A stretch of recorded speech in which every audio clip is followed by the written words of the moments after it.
முழு மகாபாரதம் தமிழில். இதனை மொழிபெயர்ப்பவர் அருள் செல்வ பேரரசன்.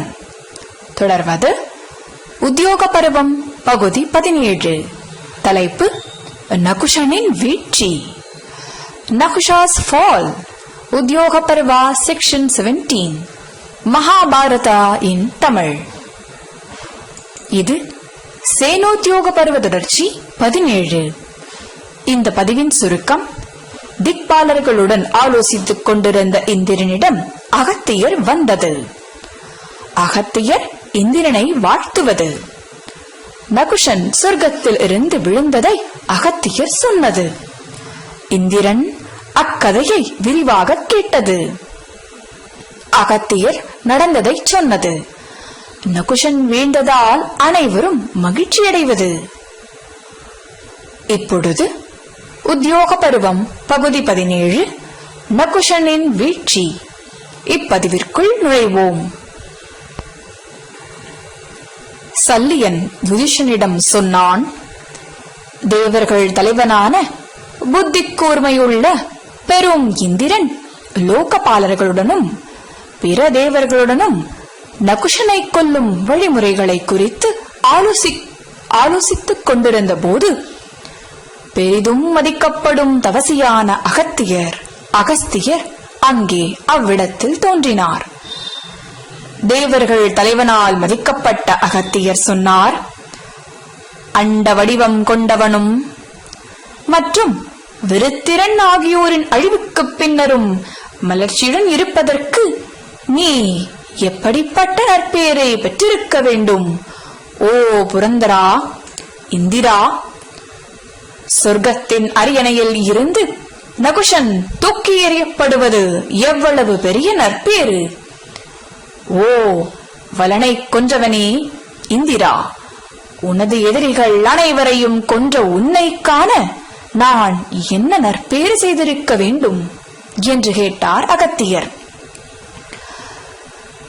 இந்திரன் சொன்னான், ஓ பெருந்துறவியே, இங்கே வந்த உமது பயணம் இனிமையாக இருந்ததா? உம்மை காண்பதில் நான் மகிழ்கிறேன். பாதம் மற்றும் முகத்தை கழுவிக்கொள்ள நீரும் ஆர்கியாவும் பசுவையும் என்னிடமிருந்து ஏற்றுக்கொள்ளும் என்றான். சல்லியன் தொடர்ந்தான். சல்லியன் யுதிஷனிடம் தொடர்ந்தான்.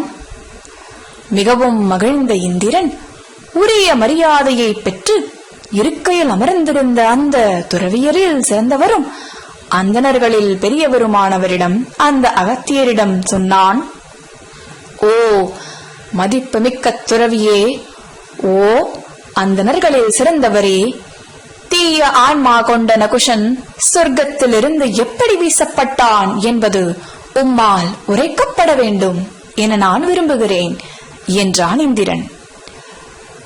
அகஸ்தியர் இந்திரனிடம் சொன்னார், ஓ இந்திரா, பலத்தில் கர்வம் கொண்ட தீயவனான நகுஷன் சொர்க்கத்திலிருந்து எப்படி வீசப்பட்டான் என்ற இனிய உரையை கேள். தூய எண்ணம் கொண்ட அந்தணர்களும் தெய்வீக துறவிகளும் அவனை சுமந்து சென்றதால் களைப்படைந்திருந்த போது, ஓ வெற்றியாளர்களில் சிறந்தவனே இந்திரா, அவர்கள் அத்தீயவனிடம் அந்த நகுஷனிடம் சொன்னார்கள், ஓ இந்திரா, நகுஷா, மாடுகள் மீது தெளிக்கும் போது ஓத வேண்டிய வேதங்களின் குறிப்பிட்ட சில பாடல்கள் இருக்கின்றன. அவை நம்பத்தக்கவையா இல்லையா என்று கேட்டனர். தமஸ் செயல்பாடுகளால் தமோ குணத்தால் உணர்வுகளை இழந்திருந்த அறிவு மழுங்கிய நகுஷன் அவர்களிடம் அவை நம்பத்தக்கவை அல்ல என்று சொன்னான். பிறகு அந்த துறவிகள் சொன்னார்கள், அநீதியே உனக்கு உகந்ததாய் இருக்கிறது. நீ நீதியின் வழியை பின்பற்றவில்லை. ஓ இந்திரா, நகுஷா, அவை நம்பத்தக்கவை என்று பெரும் முனிவர்கள் முன்பு சொல்லியிருக்கின்றனர் என்றனர் முனிவர்கள். பொய்மையால் உந்தப்பட்ட அவன், அந்த நகுஷன், தனது காலால் எனது தலையை தொட்டான். ஓ சர்ச்சையின் தலைவா இந்திரா! இதனால் அவன் அந்த நகுஷன் பலத்தையும் நல்ல பார்வையையும் இழந்தான். பிறகு அச்சத்தால் வெடிக்கப்பட்டு நடுங்கிக் கொண்டிருந்த அவனிடம் அந்த நகுஷனிடம் நான் சொன்னேன், பிரம்ம முனிவர்களால் அந்தன துறவிகளால் உரைக்கப்பட்ட குற்றங்குறையற்ற வேத பாடல்கள் போலித்தனமானவை என்று நீ சொன்னதாலும், உனது காலால் எனது தலையை தொட்டதாலும், ஓ இழிந்த மூடா நகுஷா, பிரம்மனுக்கு நிகரான அணுக முடியாத இந்த துறவிகளை உன்னை சுமப்பதற்காக விலங்குகளைப் போல மாற்றியதாலும், ஓ இழிந்தவனே நகுஷா, நீ எனது காந்தியை இழந்து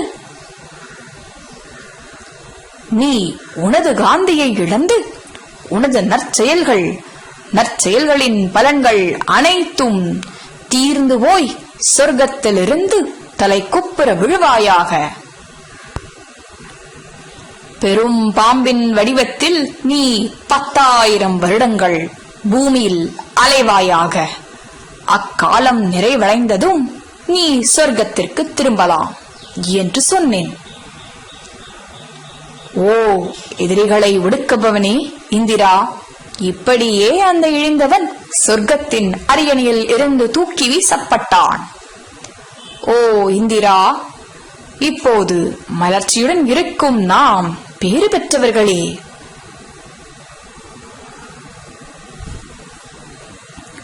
அந்தணர்களுக்கு முள்ளாக இருந்தவனும் கொல்லப்பட்டான்.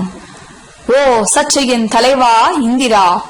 சொர்க்கத்திற்கு திரும்பி உலகங்களை காத்து புலன்களை கட்டுப்படுத்தி உனது எதிரிகளை அடக்கி பெரும் துறவிகளால் துதிக்கப்பட்டு இருப்பாயாக என்றார் அகத்தியர். சல்லியன் யுதிஷ்டனிடம் தொடர்ந்தான். பிறகு, ஓ மனிதர்களின் ஆட்சியாளா யுதிஷ்டிரா! தேவர்களும் பெரும் முனிவர்கள் கூட்டங்களும் மிகுந்த மகிழ்ச்சியை அடைந்தனர். பித்ருக்களும் யக்ஷர்களும் பாம்புகளும் ராட்சசர்களும் கந்தர்வர்களும் தேவகன்னியர் கூட்டங்களும் அப்படியே மகிழ்ச்சியாக இருந்தனர். குளங்களும் நதிகளும் மலைகளும் கடல்களும் கூட மகிழ்ந்தன. அவை அனைத்தும் இந்திரனிடம் வந்து, ஓ எதிரிகளை கொல்பவனே இந்திரா! நீ மலர்ச்சியுடன் செழித்து இருப்பது பெரும் பேரே ஆகும். புத்தி கூர்மையுள்ள அகத்தியர் தீயவனான நகுஷனை கொன்றதும் பெரும் பேரே ஆகும். அத்தீயவன் அந்த நகுஷன் பாம்பாக மாறி உலகத்தில் திரிய வைக்கப்பட்டதும் பெரும் பேரே ஆகும் என்றன. இத்துடன் உத்தியோக பருவம் பகுதி 17 நகுஷனின் வீழ்ச்சி இப்பதிவு நிறைவுற்றது.